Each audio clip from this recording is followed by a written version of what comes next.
Assalamualaikum Sobat Dara, kembali lagi di Dara Corner bersama Jilan dan Nanas.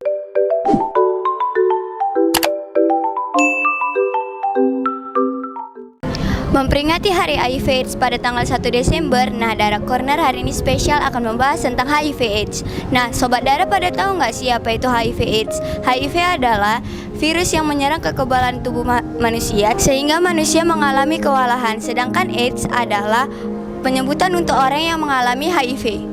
Nah, HIV atau AIDS menjadi kasus unik nih karena usia remaja adalah usia yang paling banyak terinfeksi virus ini nih Sobat Dara. Menurut Kemenkes RI, di tahun 2022 sebanyak 12.553 remaja terinfeksi virus ini dan Sumut menduduki peringkat kelima sebagai tertinggi di Indonesia. Miris banget ya Sobat.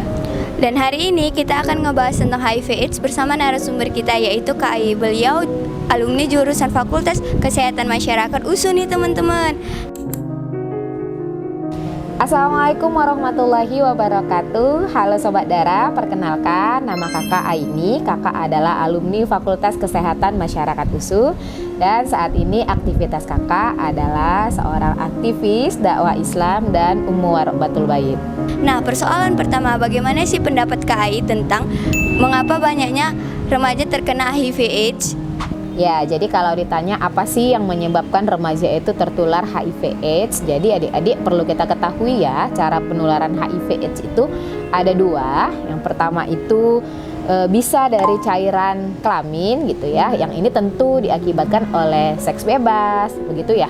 Dan seks bebas ini pasti untuk anak-anak remaja itu awalnya itu ya karena pengen coba-coba, kemudian ketagihan kan seperti itu ya, dan kemudian menjadi kebiasaan, dan kemudian sesudah itu ya gonta-ganti pasangan yang akhirnya dia tidak tahu pasangannya yang manakah yang kemudian mengidap HIV/AIDS ini sendiri kan seperti itu. Apalagi saat ini kita lihat ya untuk kasus LGBT itu kan sudah sangat tinggi. Nah ternyata kaum LGBT ini sendiri pun itu memiliki banyak kasus penularan HIV/AIDS.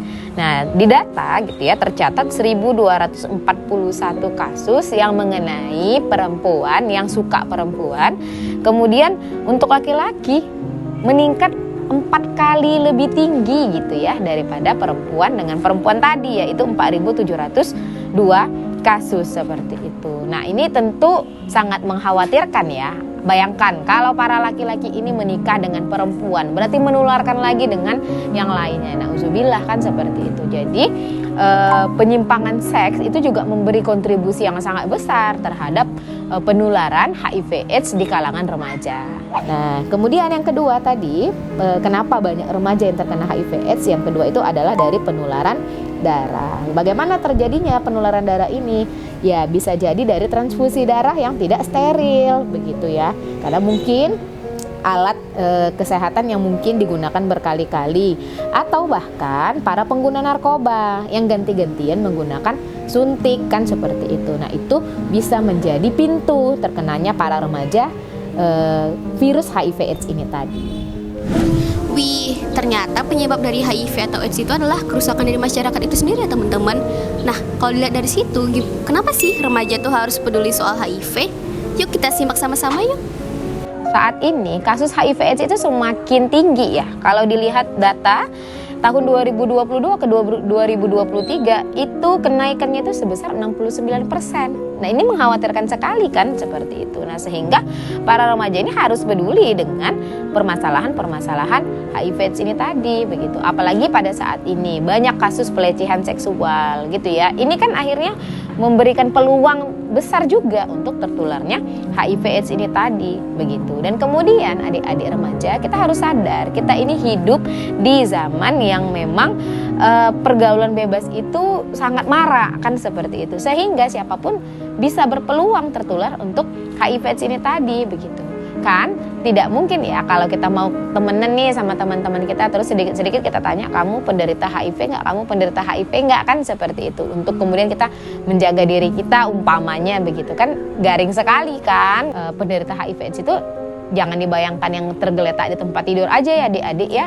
Bahkan orang yang masih sehat fisiknya kan begitu, ada kemungkinan dia mengidap virus HIV/AIDS tadi dan bisa menularkan. Dan kemudian adik-adik, kesehatan itu adalah nikmat yang terbesar sesudah keimanan begitu. Bayangkan kalau kita sakit, enak nggak ngapa-ngapain? Nggak enak kan? Enak nggak beribadah? Nggak enak kan? Seperti itu. Makanya kesehatan ini harus dijaga dengan sebaik-baiknya. Makanya Islam pun di dalam aturannya gitu ya, mengharuskan negara ini menjaga kesehatan rakyatnya dengan sebaik-baiknya. Jadi di dalam Islam pemenuhan kesehatan itu harus dijamin langsung oleh negara, seperti itu. Nah, di dalam surah Yunus ayat 44 sesungguhnya Allah tidak berbuat zalim kepada manusia sedikit pun, akan tetapi manusia itulah yang berbuat zalim kepada diri mereka sendiri. Jadi adik-adik, ya ketika Allah menurunkan virus HIV AIDS ini tadi, bukan Allah ingin menzolimi makhluknya begitu ya, tetapi kan ternyata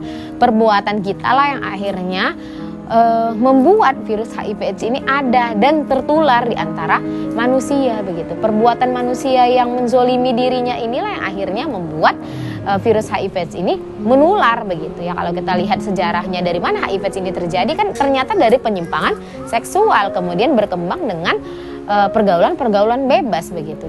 Wah, ternyata remaja itu adalah kalangan yang paling rentan terkena HIV atau AIDS ya teman-teman. Nah, menurut pandangan Kak Ai, gimana sih solusi penanggulangan HIV atau AIDS ini?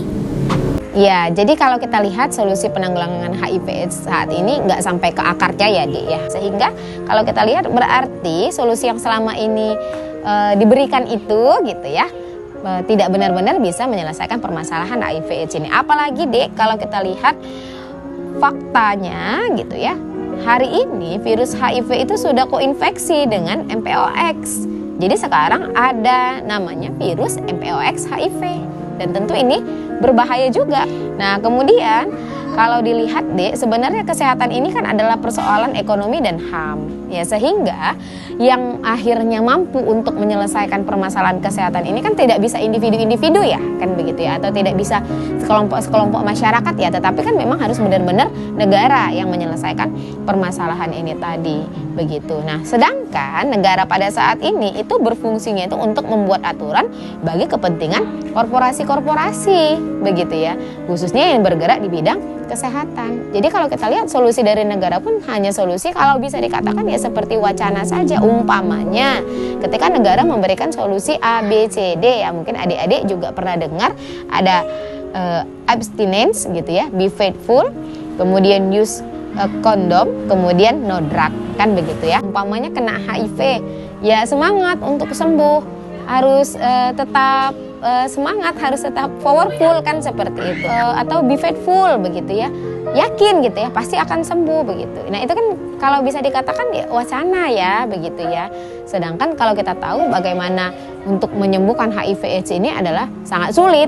Nah, kemudian atau solusi ketika dikatakan gunakan kondom begitu. Nah, ini juga adalah solusi yang tidak solutif, di mana penelitian menyebutkan bahwa penggunaan kondom tidak bisa 100% mencegah virus HIV AIDS ini tadi, kan begitu. Sehingga kalau dikatakan harus menggunakan kondom itu bukan solusi yang sebenar-benarnya untuk pencegahan HIV AIDS. Dan kemudian juga no drug gitu ya, jangan menggunakan narkoba begitu ya. Tetapi pada realitanya kita lihat ya, masih terus saja banyak sekali bandar-bandar narkoba yang ada di negeri ini tadi. Nah, kemudian juga kalau dari sisi program Pemko ya, ada gerakan genit manis gitu ya, kepanjangan dari gerakan nikah sehat menuju anak dan ibu sehat gitu ya.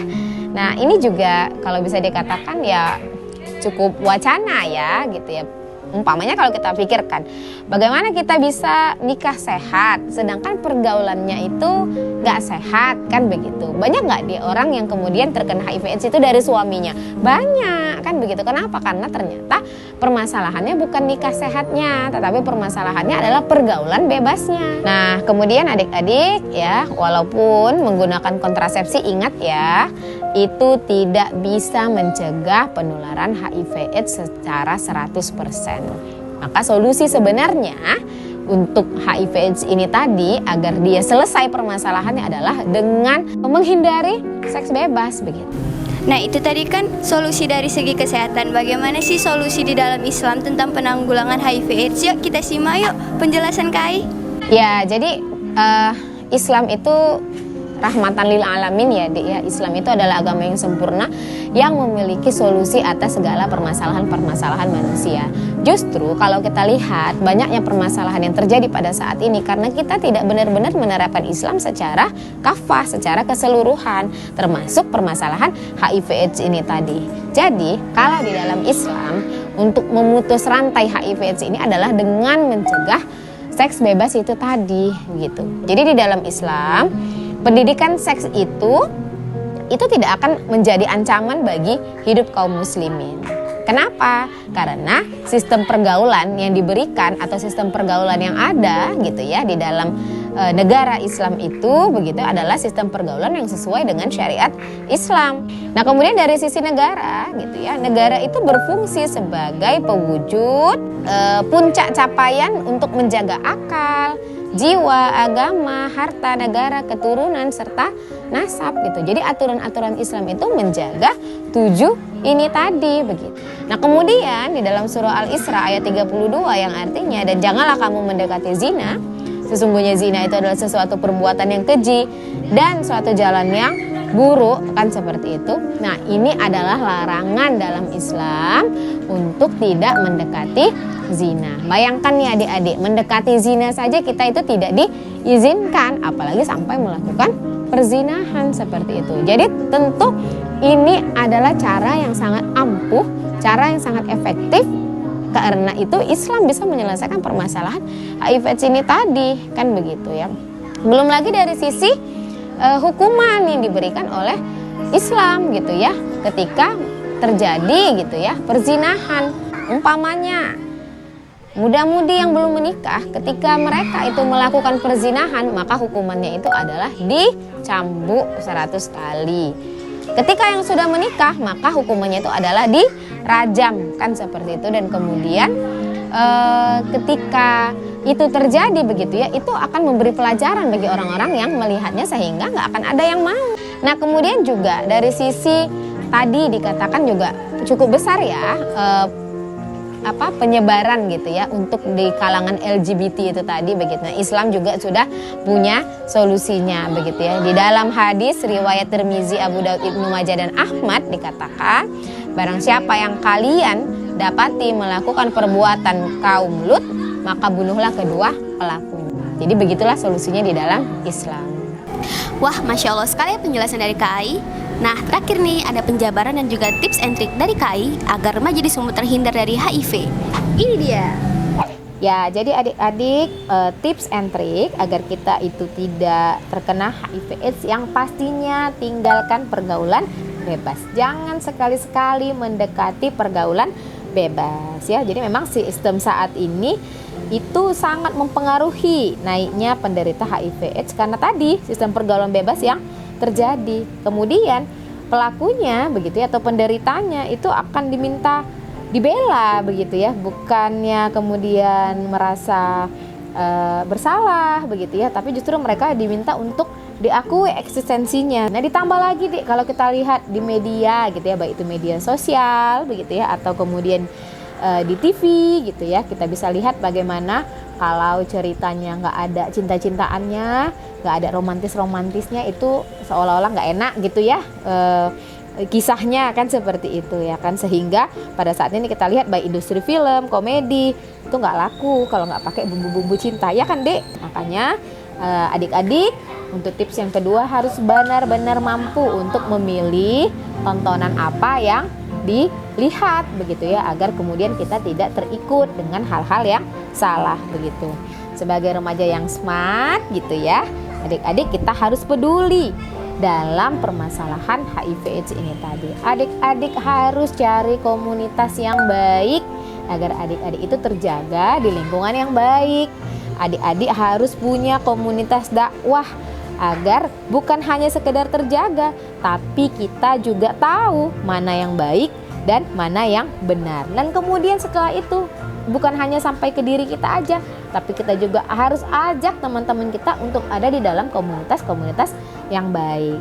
Wah, Masya Allah sekali informasi yang diberikan oleh KAI. Terima kasih KAI. Sekian dulu episode Dara Corner kita kali ini. Jangan lupa like, follow, komen, and share konten-konten Dara Corner di Instagram @mrsdelivers, dan jangan lupa juga untuk like, share, and subscribe di YouTube kita Muslimah Rindu Syariah. Assalamualaikum Sobat Dara.